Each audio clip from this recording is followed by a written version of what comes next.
أعوذ بالله من الشيطان الرجيم. Kunci ini kalau saya sebutkan, saya sangat yakin Anda semua akan mengatakan, oh itu ya. Iya, sebuah kalimat saudaraku yang sangat sederhana sekali, yaitu La ilaha illallah. Bagaimana seorang hamba, seorang manusia mengetahui tidak ada Tuhan yang berhak disembah kecuali Allah. Jadi kalau Anda ingin saya simpulkan makna daripada judul kita ini adalah bagaimana kita mengenal Tuhan kita Allah ada, kenapa Allah tidak kelihatan, dan bagaimana saya berhubungan dengannya. Kalau Anda sudah tahu Anda punya Tuhan, dalam kondisi Anda senang atau Anda susah, Anda tetap akan merasakan kebahagiaan. Lebih dalam kita bahas masalah ini. Nabi kita Muhammad SAW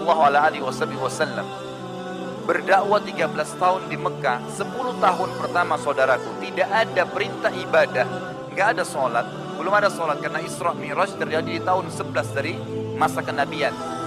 10 tahun pertama tidak ada sholat, tidak ada perintah sedekah, tidak ada perintah jihad, tidak ada puasa, umum saja, artinya tidak ada yang sifatnya merupakan kewajiban. Mungkin disuruh membantu orang. Abu Bakar radhiyallahu anhu membebaskan Bilal dipuji oleh Allah Subhanahu wa taala, tapi bukan sebuah perintah dalam masalah mengeluarkan harta. Puasa juga Ramadan diwajibkan pada saat tahun 2 Hijriah sebelum perang Badar. Belum ada ibadah-ibadah umumnya. Lalu apa yang Nabi SAW dakwakan selama 10 tahun? 10 tahun, bukan 1-2 minggu atau 1-2 bulan jemaah sekalian, tapi 10 tahun. Sebuah hadis yang sahih yang Nabi SAW mengatakan kepada masyarakat Mekah, qulu la ilaha illallah tuflihu.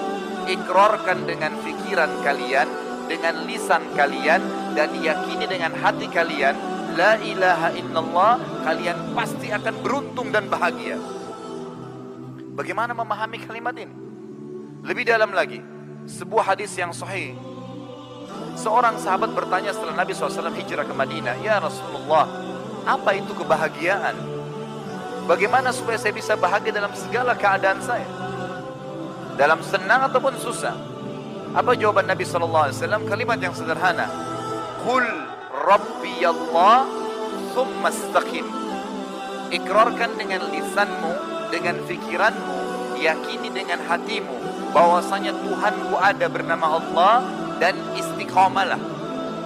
Apa yang dia perintahkan, yang halal nikmatin, apa yang dia larang haramkan tinggalkan. Selesai, itu kebahagiaan.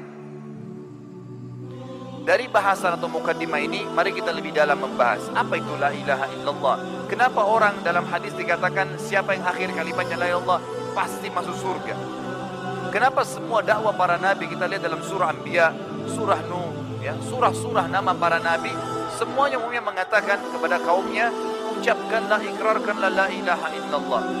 Ya, kenapa kalian sembah selain Allah? Selalu begitu. Makna kalimat la ilaha illallah adalah la ma'budu bihaqqin illallah. Tidak ada Tuhan yang berhak disembah kecuali Allah. Apa makna Tuhan jemaah sekalian? Tuhan adalah yang menciptakan, menghidupkan, mematikan, mengadakan.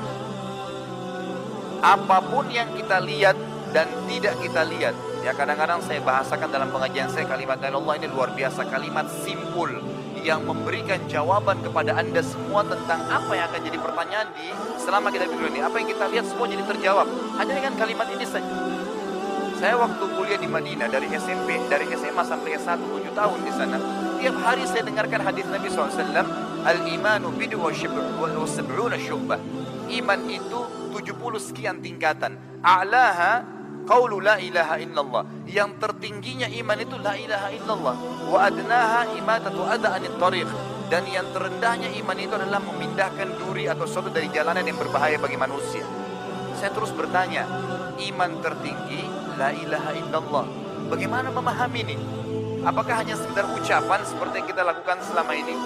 Terus saya berkecamuk selama 7 tahun sampai saya terjun di dakwah tahun 99 atau 98 mulai terjun ke Indonesia. Kemudian saya coba renungi, mulai saya berdakwah, baru saya dapat jawabannya gitu. Apa yang akan saya paparkan pada antum atau pada anda sekalian pada malam ini, pengalaman hidup saya sebenarnya. Dari jalan yang panjang, dari dakwah yang saya ingin tahu apa sebenarnya makna kalimat ini gitu. Ternyata saya menemukan bahwasanya apapun yang saya lihat dan saya tidak lihat, dari malaikat, jin, udara, air, batu, tumbuh-tumbuhan, hewan-hewan, segala macam warna yang saya lihat, karakter, bahasa manusia, apapun yang tidak dilihat dan tidak kita lihat, itu kalau kita maknakan la ilaha illallah artinya semua kembali kepada pencipta yang satu itu. Antum atau anda sekalian pandangkan mata ke langit, lihat bintang-bintang, pergantian siang malam, udara, burung yang berterbangan di bumi ini, apapun warna, hijau, buah-buahan, apa rasanya begini, jeruk seperti ini, beragam macam, manusia yang wajahnya ada yang posternya atau farasnya seperti ini, ada kulitnya seperti itu, bahasanya yang berbeda, tumbuh-tumbuhan yang beragam macam, kemudian hewan-hewan, hewan darat sendiri bentuknya, hewan lautan sendiri bentuknya, kemudian ada yang ganas, ada yang tidak, ada yang boleh dimakan, ada yang tidak boleh. Dari mana semua ini? Kalau kita kembali kepada kalimat simpul tadi, kita akan meyakini, oh jawabannya ini dari Allah Subhanahu wa ta'ala.